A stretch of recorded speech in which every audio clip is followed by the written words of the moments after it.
Hey, good evening, everyone. Saturday night, about 20 after 8. We'll do a short video on some things I've got going on.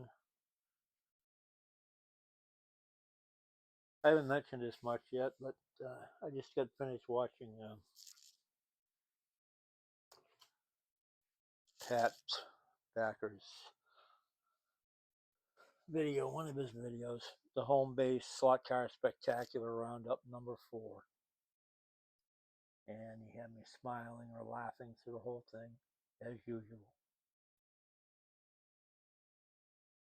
It's the one where he was talking about um, Slaughter's potato car, and he imitated Harry from Latvia's Irish accent, and he did a raffle on a Mustang he wanted to give away. He talked about Hughesy's new video. He raved about how Hub had given him all kinds of tips on tuning, and Harry from Home Racing World and Slaughter on the Revo slots, the tuning help he got. Just like I said, I smiled or laughed through the whole thing. Very positive guy.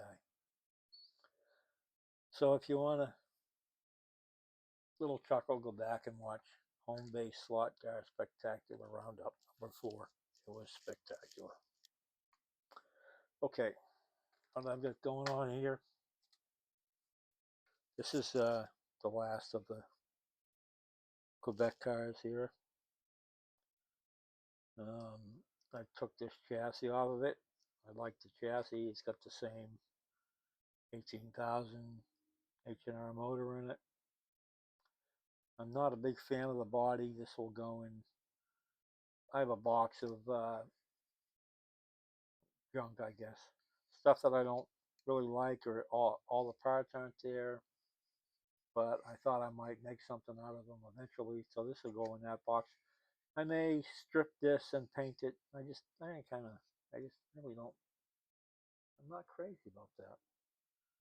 So, in the bin, as Harry would say. Now the chassis is kind of interesting. This is how it came. There were no wheels and tires on this one, and it does have a polarity switch. Look at this. It's got a Carrera drop arm. Is the guide, which is kind of interesting. He added that to a brass chassis. I tell you, the guy had some great ideas, man. I'll tell you. I'm sure this works beautiful. I don't know why it wouldn't. So that'll go over here. You see, I got a collection of parts here that I've gotten out of that buy. I got all kinds of stuff. So this is the DuPont NASCAR that came in that package. I had taken these 12 gauge urethanes. These are the 26125s, the smaller of the series that we use for Home Racing World proxies, and I put them on here. But I'm going to be building that Sunbeam Tiger. It's going to need smaller tires, so I took these off of here. I'm going to set them aside. I'm probably going to need those for that build. That'll save me having to buy another set. And I have these are foams that I took off of something. Did I take them off of one of these other cars, anyways? So what I'm going to do, and these are glued on. So I'm just going to remove these wheels, which are the same wheel, and just throw these on. The way these cars are set up, these front wheels basically do nothing.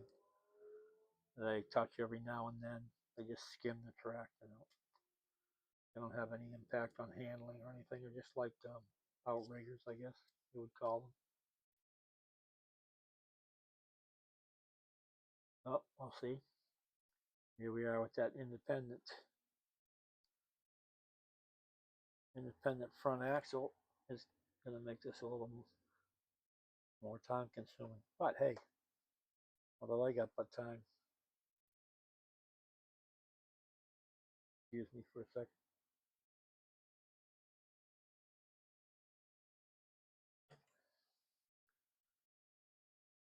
So I've been started to do some time lapse with these cars,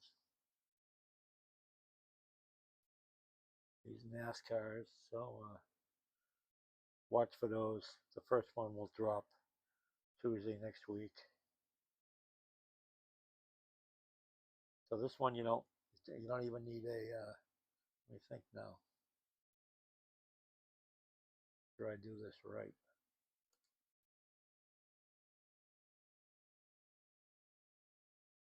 Yeah, this one doesn't need a set screw. It runs free. The axle spins. So that can go back in this wheel.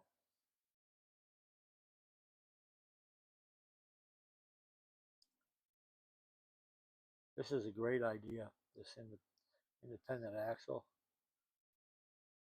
Great idea. I just have to figure out, see this cap,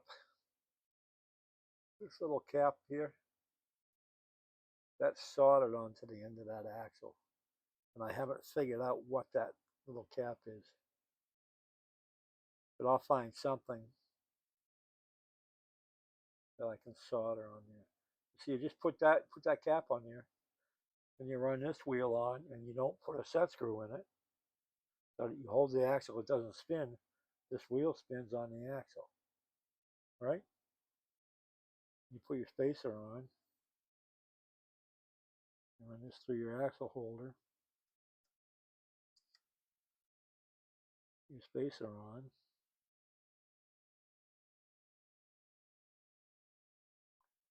And you put this one on that has a set screw. You leave your little space, you get plenty of room there. You tighten this down. So it's actually attached to the axle. Now one spins at a time. I like it. So that's what I plan on doing in my builds from now on. Now that does not affect the ride of this car at all, changing those tires.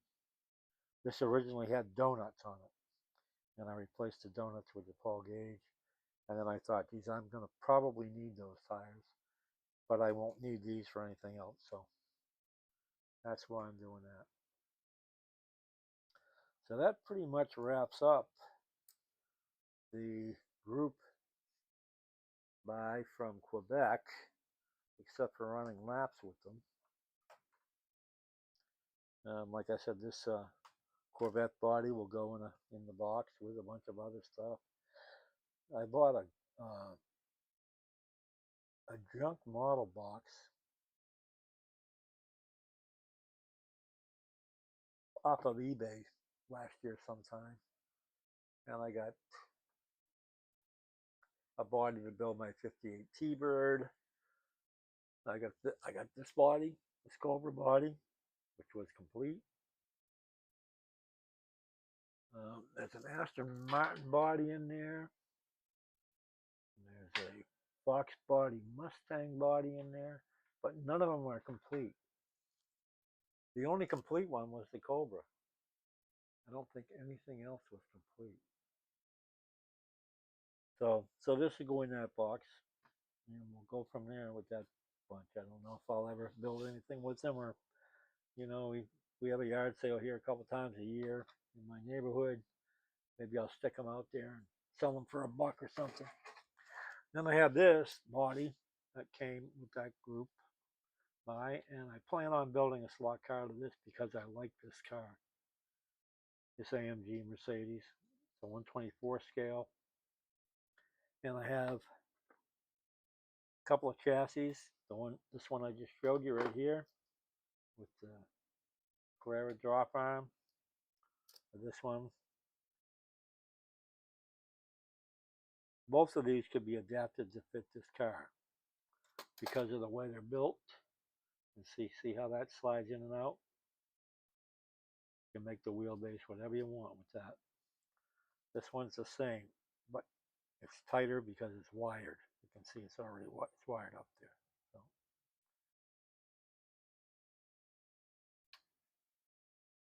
And that wheelbase right there is just about perfect for that car. So this will be an easy fit to a chassis. So that'll be a future build. So I'll post this video probably tonight or tomorrow morning on this stuff. And like I said, I'm doing videos with those NASCAR cars. I've got the DuPont, the Valvoline, and the Interstate. I'll be posting those in the upcoming weeks. And I did a live Wednesday night, and it went an hour and a half, like an hour and 28 minutes. And I couldn't believe how quick it went by and how many people came. And I was very appreciative of that. I downloaded StreamYard yesterday, but I couldn't get it to work yet. You know, I'm still new at this. So I'm gonna mess around with that a little bit, try and get that to work. I'll do another live next Wednesday, 7 or 7:30, and see how that goes. And if you guys want it, I'll continue to do it. And if I can do StreamYard, anybody that would like to join me on a live, just let me know, and we can do it together. We could do it as a regular thing, or we could do guest appearances or whatever you would like to do. Just something to do on a Wednesday night. Have a cocktail or a beer or whatever and shoot the shit. Yeah, that's where I am right now, fellas. So, as usual, if you like this content, please like and subscribe. And thanks for watching. See ya.